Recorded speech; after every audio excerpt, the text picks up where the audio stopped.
You can make money off war, my friends.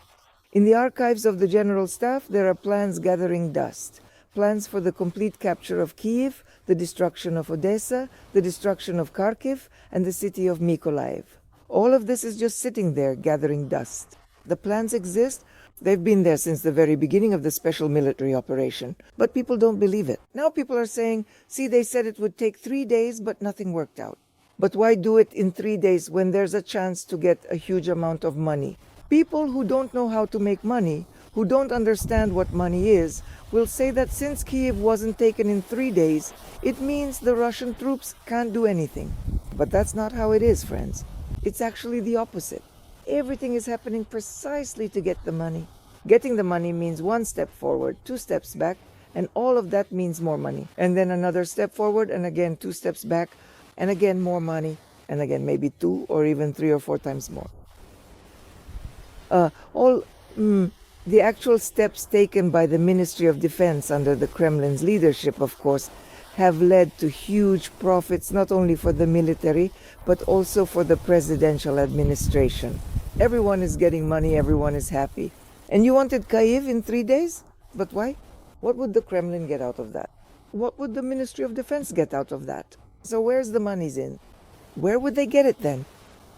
You see, when people don't know how to make money, I repeat once again, they think that the war should have gone only that way, just to spite everyone, to seize, to destroy. But no, they need money. And what do they care about capturing Mykolaiv or Odessa, my friends? Odessa will bomb itself. Mykolaiv will bomb itself. All of this is already being worked out. So we have the chief of the General Staff, Gerasimov, a unique person, a truly unique person. Putin places great hopes on this truly unique and influential individual. He carefully balances between the military's ambitious plans, specifically taking Kiev in just 3 days, completely leveling the historic city of Odessa to the ground, and then constructing an entirely new, modern city there. Absolutely magnificent. It's like Trump. Do you understand? Trump will even come to build his own Trump city on the shores of Odessa instead of Odessa. Don't believe it? It will happen, friends. So these things are precisely what the chief of the General Staff, Gerasimov, manages very well. And do you know why he drinks? Well, have you ever thought about that? But he's not a fool after all.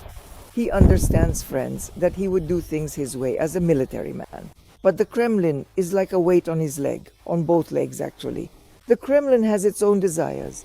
The Kremlin wants to squeeze out as much money as possible, well, from those same oligarchs. Who else do you think? Who is feeding the war? Our oligarchs. They don't want to admit it. But how is the Kremlin supposed to wage war without money?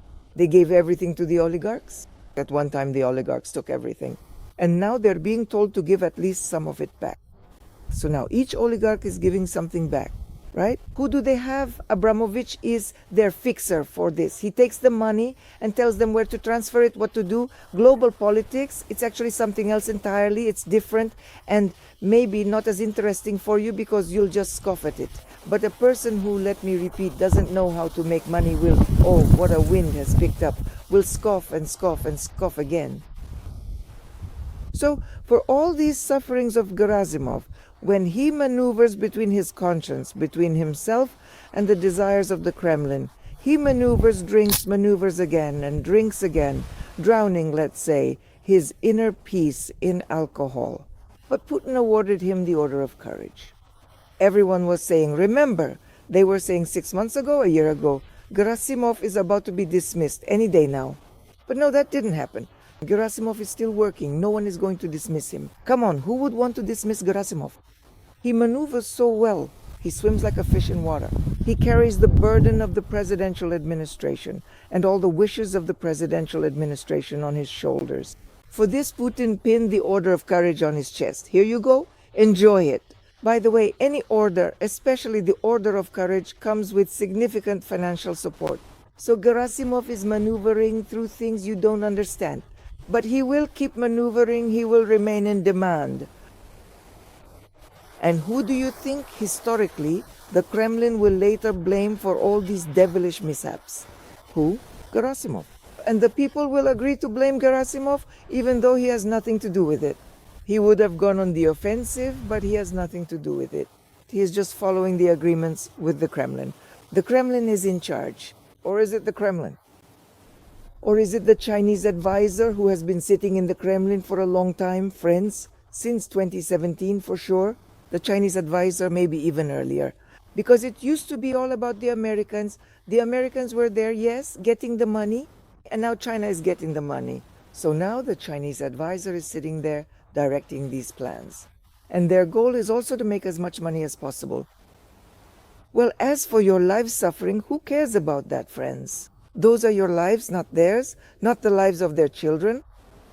And here it's important to understand, when you grasp the plan of action, you also need to understand your own safety. No one but you, and only you, will truly take care of your personal safety.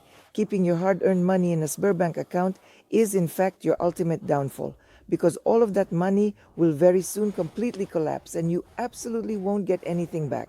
Invest wisely in yourself, perhaps buy something valuable, or even do something truly meaningful. But reach out to me, I'll give you advice. But of course, I don't give free advice, friends. This is my job. I am a specialist in national security.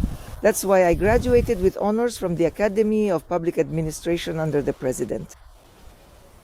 So friends, this is my job, my profession. I carry it out precisely. You see, each of you has your own family.